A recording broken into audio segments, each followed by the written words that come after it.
Y a mí me gustaría preguntarte, Iván, porque escuchándote se me ha surgido la duda, ¿no? ¿Crees que un poco Occidente ha infravalorado la capacidad de unión de Rusia y China? ¿Creían que no iba a ser tan rápido, que no iba a ser tan pétrea? Me gustaría saber tu opinión, porque escuchándote pareciera que Occidente ha intentado aislar a tantos kilómetros cuadrados, a 17 millones de kilómetros cuadrados, pero es que tenía un vecino por el lejano oriente y ese vecino por el lejano oriente, China, lo ha apoyado. ¿Tú crees que ha subestimado Occidente esa unión Rusia-China? ¿No se la esperaba? ¿Se habían enfocado en separar a Rusia de Alemania y se han encontrado con algo, desde el punto de vista occidental, mucho peor? ¿Qué considera? ¿Qué considera, Iván? China tiene un grave problema que Rusia puede ayudar a resolver. China tiene 1.400 millones de personas, pero cuando miramos el mapa chino, nos damos cuenta de que la mayoría de la población vive en la zona costera, de que China obligatoriamente necesita alimentos, China necesita materias primas, no dispone de todo lo que necesita. China no es Estados Unidos, que tiene la bendición de una tierra fertilísima, eh, todo lo que es la zona que recorre el río Mississippi es una de las mejores tierras del planeta, pero tiene más de 9 millones de kilómetros cuadrados. Estados Unidos tiene todas las ventajas para desarrollarse sin inconvenientes, pero ¿son cuántos? 370 millones de personas, pero 1.400 millones de personas. Hay que primero sentarse y pensar que toda Europa no llega a 600 millones de personas. Entonces, si usted suma todo el mundo occidental, no llega a la cantidad de habitantes que tiene China. Entonces, ¿qué sucede? China ve una oportunidad en una Rusia que le puede proveer de lo que necesita. Yo estaba en Madrid y como siempre voy a las librerías, me encuentro que las editoriales tienen un problema con el papel. Hay escasez de papel, porque el papel se extrae de la pulpa de la madera. ¿Cuál es el país con mayor cantidad digamos, con el mayor espacio de árboles del mundo? No es Brasil, en la Amazonía, es Rusia. Entonces eso tiene su incidencia en el mercado del papel, es decir, que si vamos a hablar de fertilizantes, Rusia es uno de los principales productores de fertilizantes. Tenemos una China que lo que le han brindado es una gran oportunidad. Y los chinos, fíjense, China ha condenado la invasión, pero China dice, yo debo ser interlocutor válido. Yo entiendo que como todas las guerras hay que negociar, yo entiendo que se ha violado el derecho internacional, pero no se ha sumado a las condenas. Entonces, China ha hecho su juego y Occidente subestimó. Yo creo que es un poco, yo creo que es muy típico de nosotros en Occidente, porque tendemos a pensar que el que no ve el mundo desde nuestra perspectiva está equivocado. Y por eso tenemos tantos inconvenientes con el mundo africano, con el mundo asiático, porque el programa que tenemos instalado en nuestra cabeza es muy distinto al de ese mundo eh, oriental o el mundo asiático en sentido general. Pero aquí también hay que ver algo. Si Estados Unidos, que es quien tiene incidencia en el bloque transatlántico, es un país que tiene serios problemas en su economía. De hecho, Trump gana porque hay un elemento que no nos estamos dando cuenta. En el mundo occidental, las clases medias están en declive. De ahí el ascenso de todos esos populistas que aparecen como si fuesen mesías. Entonces, hay situaciones de desindustrialización que el gran beneficiario era China.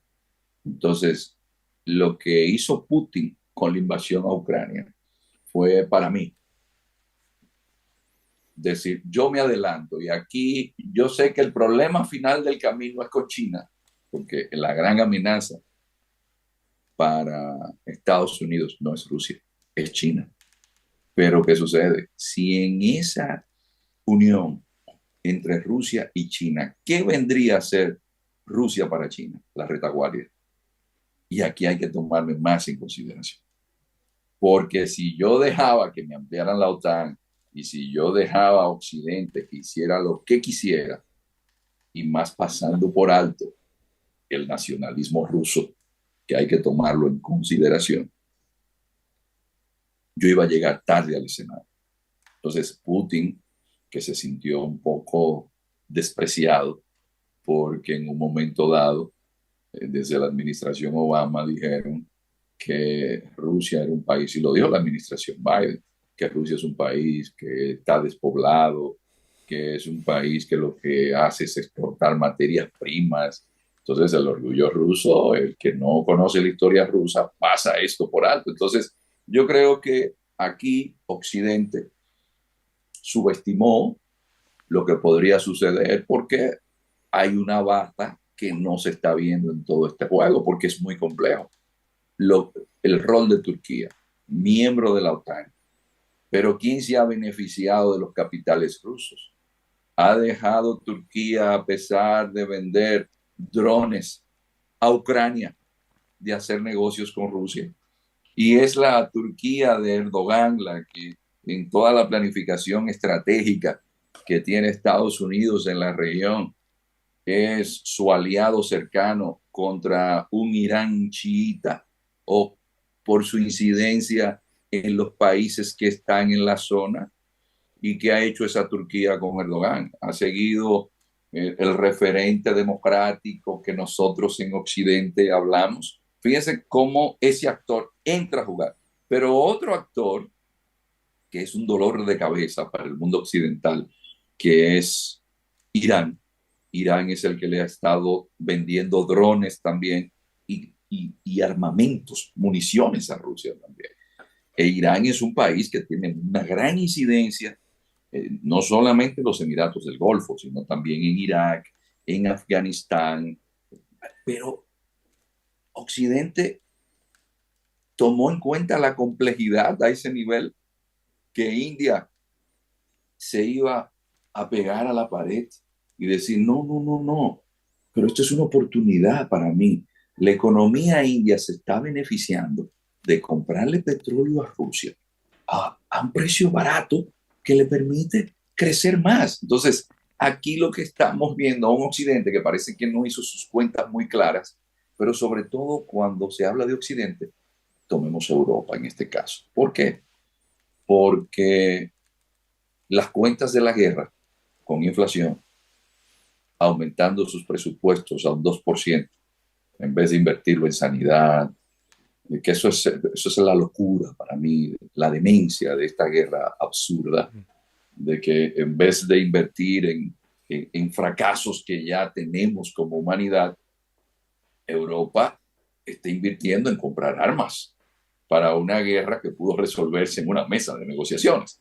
Pero si nos vamos al complejo militar industrial de Estados Unidos, nosotros que estamos en esta zona del Atlántico, la jefe del Comando Sur, la general Richardson, hizo un llamado a algunos países de América Latina que tienen armamentos rusos para que se lo den a Estados Unidos, porque como todos sabemos, Ucrania se ha quedado sin municiones.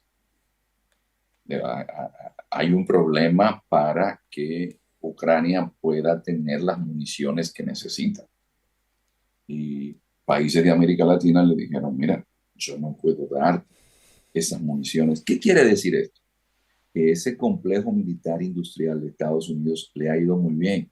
Pero si el gas natural que llegaba de Rusia contaminaba menos y era más barato, ¿quién está vendiendo ahora gas a un precio mínimo 3 veces más que lo que vendía Rusia? Es Estados Unidos.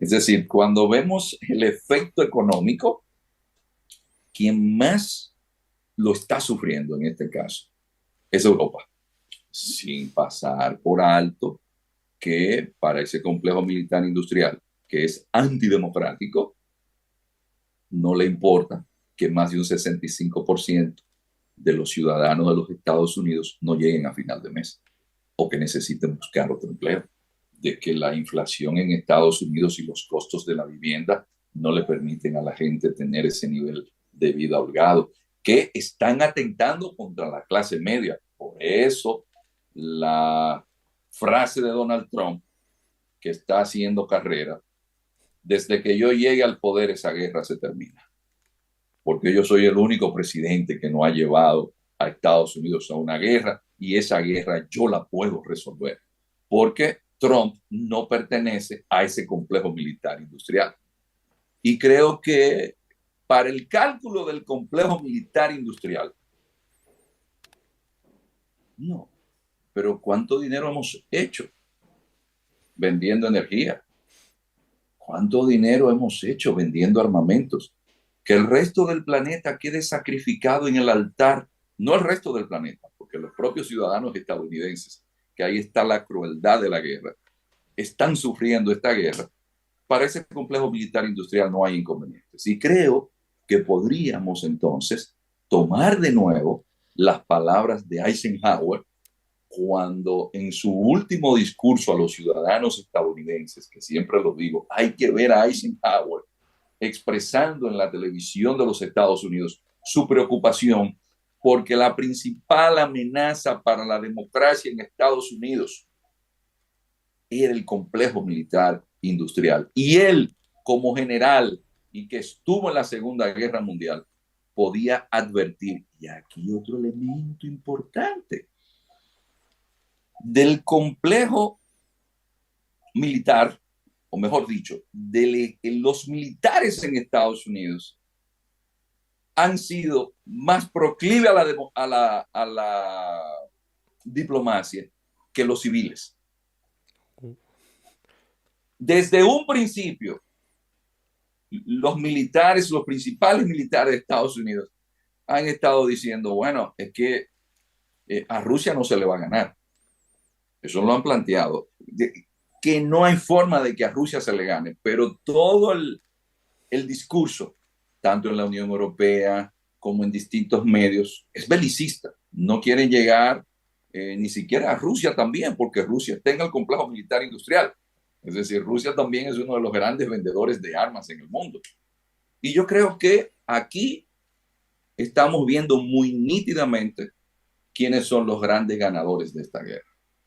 Complejo militar industrial, los bancos, por supuesto, el complejo energético y los grandes perdedores seguirá siendo la mayoría de esa población que en países que se llaman democráticos es una pequeña élite que determina sacrificar la vida de seres humanos sin importarle que tengan hijos, que tengan madres, que tengan esposas. Y eso es lo que evidencia una guerra tan absurda como esta. Bueno, pues suscribo todas tus palabras. Al final los que ganan son los vendedores de armas y los que sufren trágicamente son las personas de a pie, el pueblo. Y a mí, de verdad, a mí me desconsuela mucho ver todos los días las cifras de muertos, las tumbas, los cadáveres. Yo creo que tenemos que poner entre todos nuestro granito de arena porque esta guerra acabe cuanto antes, una mesa de negociación, lo que sea, pero es que de verdad, yo no sé si todo el mundo lo siente igual que yo, lógicamente imagino que no, pero de verdad que a mí me parte el alma cuando veo las noticias y veo bombardeos, muertes de todos los lados, porque esto empezó desde mi punto de vista también desde el 2014 también. Tampoco era de recibo lo que estaban sufriendo la población del Donbass, ¿no? En fin, suscribo todas tus palabras y me gusta la claridad con la que lo haces, con la que lo explicas. Y ahí se quedará esta clase magistral que estamos recibiendo, porque la verdad es que es una clase magistral de geopolítica, de relaciones internacionales,